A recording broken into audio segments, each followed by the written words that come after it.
சமூகத்தில் இருக்கிற அவலங்களையே நாங்கள் டெய்லி பார்த்து பார்த்து பழகணும். நீங்கள்லாம் சமூகத்தில் இருக்கிற நல்லதையே பார்த்து பார்த்து பழகணும். அதான் வித்தியாசம். காலையிலிருந்து சாயந்தரம் வரைக்கும் எவ்வளவு பிரச்சனைகள் பார்த்துட்ருக்குறோம். அந்த மாதிரி சிலதெல்லாம் பாதிக்கும்போது இதுக்கெல்லாம் ஏதாவது செய்யணும் அப்படின்ற மாதிரி தோணிக்கிட்டே இருக்கும். ஓரளவுக்கு எல்லாம் முடிஞ்சு போச்சு, ரிட்டையர்மெண்ட் ஆயாச்சு. ஒரே ஒரு கிஃப்ட் என்னென்னா, எனக்கு கிடைச்ச 2 பசங்க கொஞ்சம் கூட பணத்து மேலே ஆசை இல்லாத பசங்க. அதான் அதில் இருக்கிற ஒரு இது.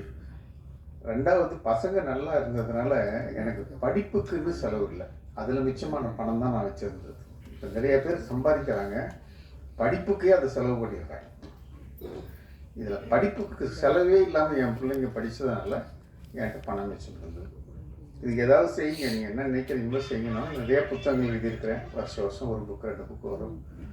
ஒவ்வொரு முறையும் புத்தக ஃபேரில் என்ன தனியாக நான் எழுதின புக்குக்குன்னே எனக்குன்னு ஒரு தனி ஸ்டால் போடுவாங்க.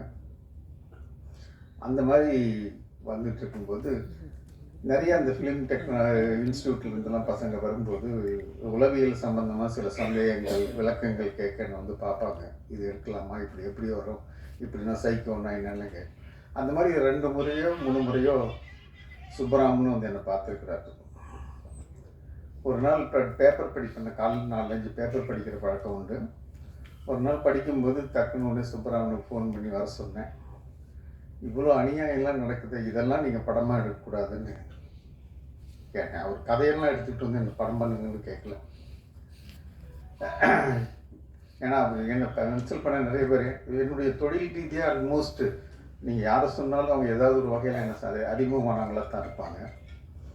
அங்கே சுப்பராமனை கூப்பிட்டு கேட்டேன், என்ன பண்ணிகிட்ருக்கீங்கன்னு கேட்டு அந்த பேப்பரை தூக்கி டேபிளில் போட்டு இவ்வளோ அநியாயம் நடக்குது, இதெல்லாம் ஒரு இது பண்ணக்கூடாதுன்னு. அப்போ அவரும் கொஞ்சம் அந்த வேவ் லென்த்தில் இருந்து தெரிஞ்சுது.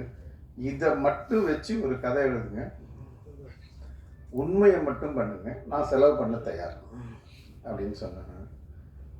அவருங்க டீம் வந்து நல்லா ஒர்க் பண்ணாங்க. இந்த படத்தினுடைய இதுவே என்ன அப்படின்னா, நான் வந்து ஒரு 50 வருஷம் மருத்துவக் கல்வியில் ஆசிரியராக இருந்திருக்கிறேன். ஸோ மருத்துவக் கல்வி எந்த காலத்தில் எப்படி இருந்துச்சுன்னு தெரியும். நான் 1968 பேட்ச் டாக்டர் எம்பிபிஎஸ். நிறைய பேர் பிறந்திருப்பீங்களானே சந்தேகம். ஸோ அதிலிருந்து வந்துட்டுருக்கிறேன். எல்லா லெவல்லையும் இருந்ததுனால இந்த மருத்துவக் கல்வி எப்படி போயிட்டுருக்குது அப்படின்றத பார்த்து மனசு வந்த காலங்களும் உண்டு, பெருமைப்பட்ட காலங்களும் உண்டு. ஸோ இதை செய்யணும்னு நினச்சி செய்யும்போது அவங்க நான் எதிர்பார்த்த அளவுக்கு அந்த கதையை நல்லா திரைக்கதையை அமைச்சு நாங்கள் அதில் என்னுடைய பையன் வந்து 2004-5 ஃபெட்னா, உங்களுக்கு அமெரிக்காவில் தமிழ்ச்சங்கம் தெரியும், அதில் இந்த நீட்டை பற்றி ப்ரமோட் பண்ண டாக் 2 கொடுத்துருக்குறோம்.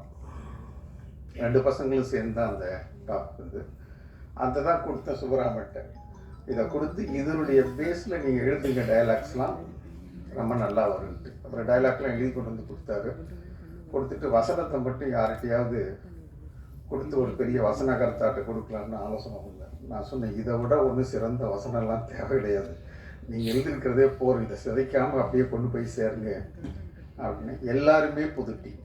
அந்த வகையில் எனக்கு ரொம்ப நான் முதல் சென்னைக்கு வரும்போது எந்த விதமான அறிமுகம் இல்லாமல் ஒரு சாதாரண குடும்பத்திலேருந்து வந்து தான் டாக்டராக இருந்தேன். இன்னும் ஒரு பெரிய பேஸுக்கெலாம் கிடையாது. அந்த மாதிரி ஒரு அறிமுகம் இல்லாத உள்ளவங்களுக்கெல்லாம் ஒரு அறிமுகம் கொடுக்கணும்னு நினச்சி பண்ணோம். நல்லா பண்ணணும்னு பெருசாக பண்ணணும்னு நினச்சோம். நிறையா உங்களுக்கு தெரியும், புது தயாரிப்பாளர், புது டைரக்டர் யாரும் நம்ப தயாராக இருந்தாங்க.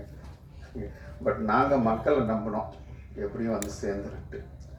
அந்த வகையில் வந்து அந்த டீம் நல்ல எனர்ஜெட்டிக் டீம். எக்ஸப்ட் எடிட்டர் தான் ரொம்ப சீரியர். அதில் மற்றவங்க எல்லாமே எங்கள் எனர்ஜெட்டிக் டீம்.